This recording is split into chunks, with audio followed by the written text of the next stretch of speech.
은 디모데후서 2장 1절부터 10절을 교독하시겠습니다. 디모데후서 2장 1절서부터 10절까지인데요. 제 성경책으로는 343장의 말씀이 있습니다. 네. 자, 교독하겠습니다. 제가 한 줄 같이 이렇게 교독할게요. 마지막 절 10절은 같이 하겠습니다. 네, 시작하겠습니다. 내 아들아, 그러므로 너는 그리스도 예수 안에 있는 은혜 가운데서 강하고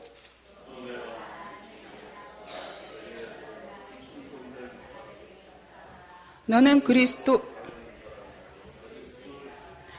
그리스도 예수의 좋은 병사로 나와 함께 고난을 받으라.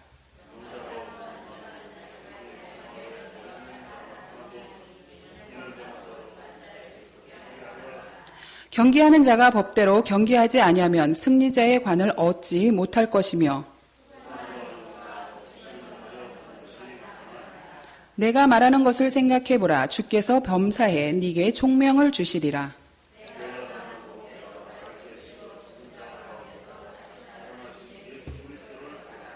복음으로 말하면 내가 죄인과 같이 매이는 데까지 고난을 받았으나 하나님의 말씀은 매이지 아니하니라.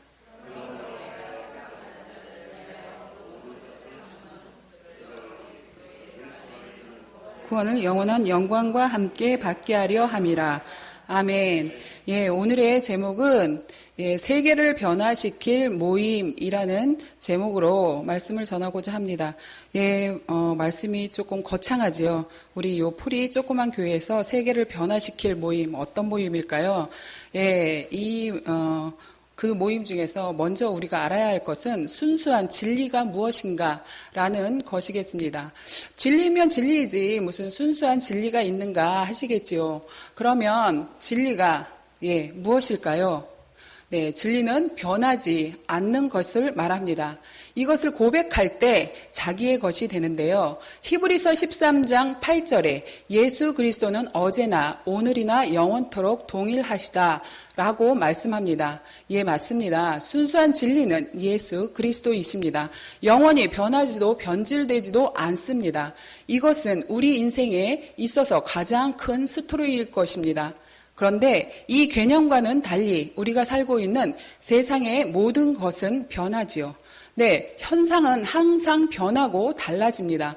제가 지금 이걸 가지고 있는 이 볼펜도 이것도 초단위로 변합니다. 글씨를 쓰게 되면 볼펜 심이 조금이라도 달지요. 그렇게 쓰지 않아도 이거는 시간이 지나면서 낙후되고 노후가 됩니다. 그러므로 지금 우리가 여기에 앉아있는 우리도 변화 속에 앉아있다고 할 수 있습니다. 그런데 이 변화, 즉 세상 속에서 우리가 항상 생각해야 하며 기억해야 할 것이 있습니다.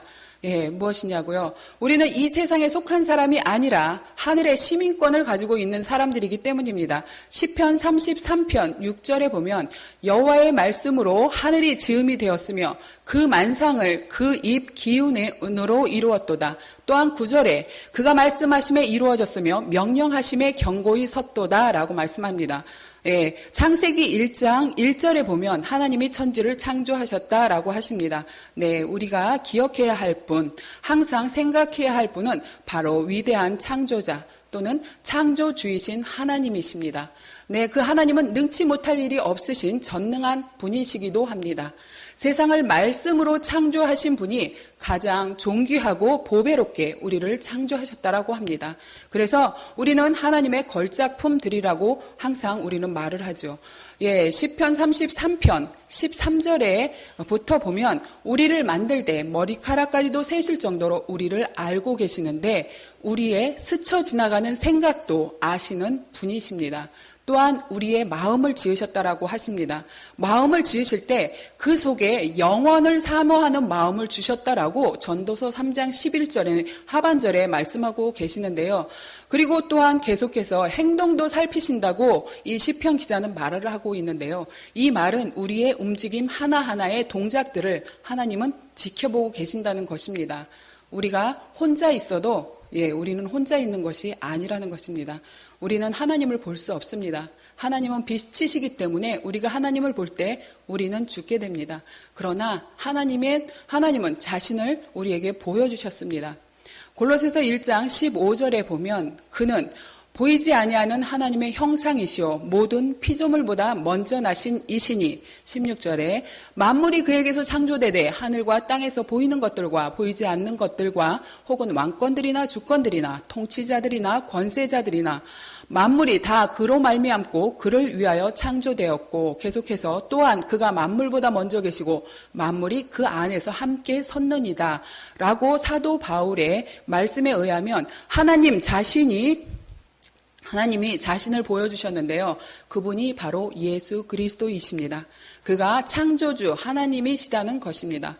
여기에서 우리는 신학적인 그 관점으로 볼 때 삼위일체 하나님을 알 수 있는데요. 창조주 하나님이 우리를 만드신 위대한 목적이 있다고 하십니다. 이사야 43장 1절에 보면 우리의 현 주소를 알 수 있는 말씀이 있습니다. 너는 내 것이다 라고 하나님은 말씀하고 계십니다. 우리는 하나님께 속했다는 것입니다. 이렇게 말씀하시면서 2절부터는 뭐라고 말씀하시냐면 네가 물 가운데로 지날 때에 내가 너와 함께 할 것이고 강을 건널 때에 물이 너를 침몰하지 못할 것이며 네가 불 가운데로 지날 때에도 타지 아니할 것이요 불꽃이 너를 사르지도 못하리다 라고 하시면서 나와 함께 하시는 하나님 즉 임마누엘의 하나님을 드러내시면서 7절에는 계속해서 내 이름으로 불려지는 모든 자 곧 내가 내 영광을 위하여 창조한 자 라고 말씀하고 계시며 계속해서 21절에 이 백성은 내가 나를 위하여 지었고 나를 찬송하게 하려 함이라 라고 하나님은 우리를 지으신 목적 즉 우리가 지어진 목적 곧 하나님을 예배하는 것과 찬양을 해야 하는 것과 하나님을 영화롭게 하는 것이 우리가 해야 할 일입니다. 이것은 하나님을 사랑해야 자연스럽게 나오는 행위들인데요. 이렇게 철야 예배 시간에 피곤함에도 불구하고 예배를 드리러 이 성전까지 기꺼이 수고를 아끼지 아니하시는 우리 성도님들도 하나님을 사랑하는 분들 중에 한 분이라고 말씀할 수 있습니다. 이렇게 말씀으로 우리의 삶의 목적을 분명히 말씀하고 계시는데요. 그런데 우리에게 가장 큰 문제가 있지요. 로마서에 보면 3장 9절 이하에 계속 보면 의는 없나니 하나도 없으며 깨닫는 자도 없고 하나님을 찾는 자도 없고 다 치우쳐 함께 무익하게 되고 선을 행하는 자가 없나니 하나도 없도다라고 합니다. 하나님이 없는 우리의 실체는 의가 하나도 없는 죄인이라는 것입니다. 철저한 죄인이라는 것이죠. 다시 말하면 하나님이 없는 삶이 가장 큰 문제이며 또한 가장 큰 죄라는 것입니다. 하나님이 없는 자리에 세상의 것들이 자리를 잡는데요. 그것은 탐욕과 또한 비방, 거짓, 감사를 모르는 거죠. 또한 원망과 불평이 나오고 자기를 사랑하죠. 또한 돈을 사랑하고 명예를 자랑합니다. 왜 이런 것들로 우리는 채울까요? 하나님을 사모하는 마음이 비워져 있기 때문에 우리는 만족이 없는 삶을 산다고 생각하는 것이죠. 그래서 그 자리에 세상의 것이 채워지면 만족을 하는데 그 만족은 거짓이기에 늘 부족하고 허전한 것입니다. 이렇게 하나님이 없는 내가 주인 되는 삶에 계속해서 세상의 것을 채우게 됩니다. 이런 우리를 로마서 3장 또 20절에 보면 율법의 잣대로 보면 우리를 보면 우리 모두는 죄인이라는 것입니다. 23절에 로마서 3장 20절에 모든 사람이 죄를 범하였음에 하나님의 영광에 이르지 못하더니 라고 말씀하고 계십니다. 그렇습니다. 죄의 결과는 사망이라는 것은 아주 슬픈 일이지요. 그런데 우리에게 가장 기쁜 소식, 즐거운 소식이 있습니다. 우리를 그 모든 것으로부터 해방시켜 주시는 분이 계시죠. 우리에게 위대한 구원자가 계시다는 사실은 정말 놀라운 소식 중에 소식이 아닐 수 없습니다. 우리를 억압하고 우리의 모든 것을 망가지게 하는 것들 중에는 세상의 말들이 있는데요. 안 된다, 못 한다, 또한 싫다, 나쁘다, 죽겠다, 못 살겠다 이런 것들과 또한 비교하고 비교당하는 것들로부터 오는 우리는 많은 좌절을 겪게 됩니다. 또는 문제의 시작이 되는 모든 문제의 시작이 되는 우리 속에 알지 못하는 그 열등감으로부터 우리는 우리를 자유케 하시는 분이 계십니다. 네, 아시겠죠? 생각하시는 대로 우리를 대신해서 심판받으신 분, 그래서 우리가 심판을 받을 필요가 없게 하신 분, 그분이 바로 예수 그리스도이십니다. 그러면 심판을 예수님이 받으셨으니 우리는 심판에서 자유롭게 되었다는 것인가요? 그렇지 않다는 것입니다. 심판의 기준은 우리를 대신해서 심판받으신 예수님을 믿느냐 믿지 않느냐 하는 것입니다. 에베소서 2장 14절에 보면 그는 우리의 화평이신지라 둘로 하나를 만드사 원수된 것 곧 중간에 막힌 담을 자기 육체로 허셨다라고 하십니다. 그리고 18절에 계속해서 그로 말미암아 우리들이 한 성령 안에서 아버지께 나아감을 얻게 하려 하심이다 라고 예수 그리스도로 인하여 하나님께 나아갈 수 있게 된 것입니다. 네, 이것은 바로 하나님의 초자연적인 은혜인 것입니다. 우리는 은혜라는 말을 너무나 남발하기 때문에 그 의미가 무색해졌는데요. 의미라는 말을 대신할 다른 표현은 없다라고 봅니다. 은혜란 하나님이 우리에게 값없이 주신 선물을 말하는데요. 시편 기자의 말에 의하면 이 은혜 없이는 우리가 자고 깨어나는 것조차도 불가능하다라고 시편의 3편에 고백하고 있습니다. 그러니 우리는 날마다 하나님이 주시는 은혜를 구하되 더 큰 은혜 그리고 새로운 은혜를 날마다 구해야 하겠습니다. 좋으신 하나님은 또한 빌립보서 4장 18절에 나의 하나님이 그리스도 예수 안에서 영광 가운데 그 풍성한 대로 너희 모든 쓸 것을 채우시겠다고 또한 말씀하셨습니다. 우리 성도 여러분, 그러니 육적인 것도 구해야 하겠습니다. 그리고 감사하십시오.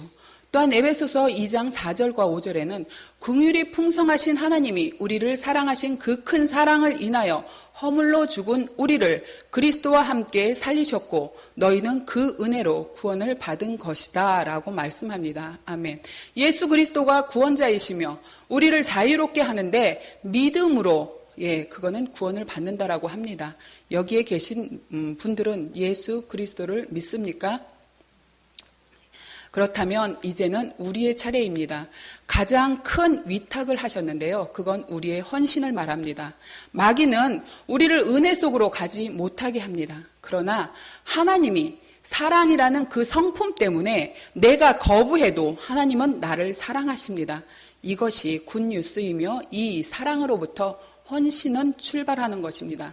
이 헌신은 교회 봉사도 있겠고 복음을 전하는 일도 있겠고 예배와 찬양도 포함이 됩니다. 이 예배엔 나는 아무것도 아닙니다 란 고백이 있어야 합니다. 그런데 이 헌신도 잘못된 헌신이 있다라고 합니다. 로마서 10장 1절부터 보면 하나님의 열심이 있으나 잘못된 것이 있는데 하나님의 올바른 지식이 없이 하나님의 의를 모르고 자기 의를 세우려고 한다는 것입니다. 즉 나로부터 시작된 헌신은 헌신이 아니라는 것입니다. 독일에는 복음을 전하는데요. 물질의 구애를 받지 않는다라고 합니다. 독일에는 헌금함이 따로 필요 없다라고 합니다. 왜냐하면 국민들이 종교세라는 그 세를 내는데 그것이 거의 11조와 같다라고 합니다. 이런 독일인들에게 가장 큰 문제는 자기 중심적으로 일을 하는데 아주 성실하게 일을 한다라고 합니다. 그러하기에 독일에서는 나와의 싸움이 가장 힘이 든다라고 합니다. 성실하기 때문에 나는 신앙이 있어 라고 생각할지 모르겠지만 성실함이 신앙의 기준이 될 수는 없습니다. 우리의 기준은 항상 누가 돼야 될까요? 예수 그리스도여야 합니다. 우리가 하는 헌신은 항상 진심으로 주께 하듯 해야 한다는 것입니다. 같은 것 같으나 전혀 다릅니다. 주일에 교회에 나와야 하는 이유도 여기 있는데요. 항상 우리는 예수님이라면 어떻게 하셨을까? 주님이 기뻐하시는 걸까? 라고 한번 묻는다면 너무나 좋을 것 같습니다.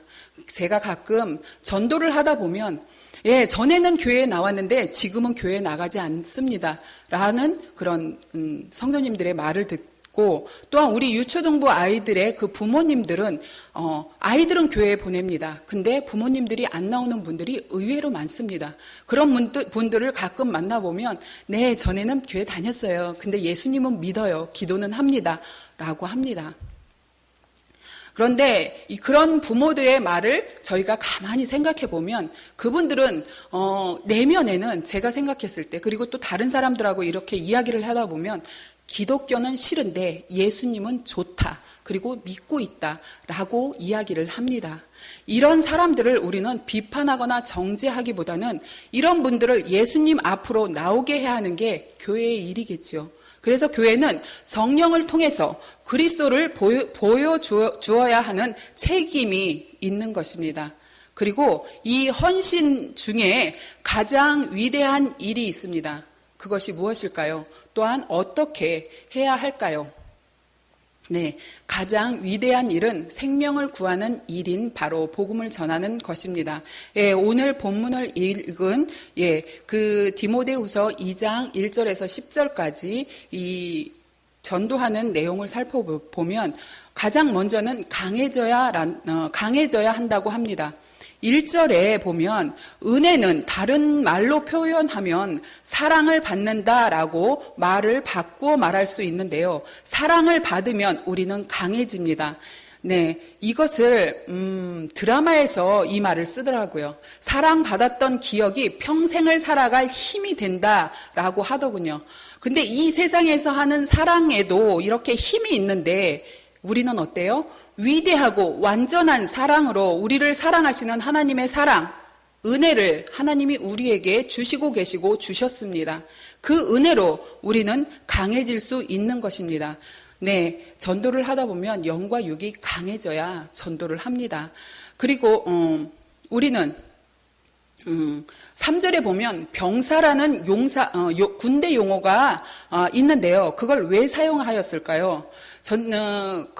전도를 하다 보면 굉장히 많은 영적 싸움이 있는데요. 우리는 이 세상에서 영적인 싸움, 곧 죄와 싸우는데 이것은 하나님 나라에 갈 때까지 우리는 싸워야 합니다. 그런데 염려할 것이 우리는 없습니다. 왜냐고요? 우리는 이긴 싸움을 싸우고 있기 때문입니다. 바로 예수 그리스도께서 십자가의 죽으심으로 세상을 이겼다라고 하셨습니다. 이 예수님이 말씀이 육신이 되어 이 땅에 오셨다라고 또한 요한복음에서는 말씀하고 계십니다.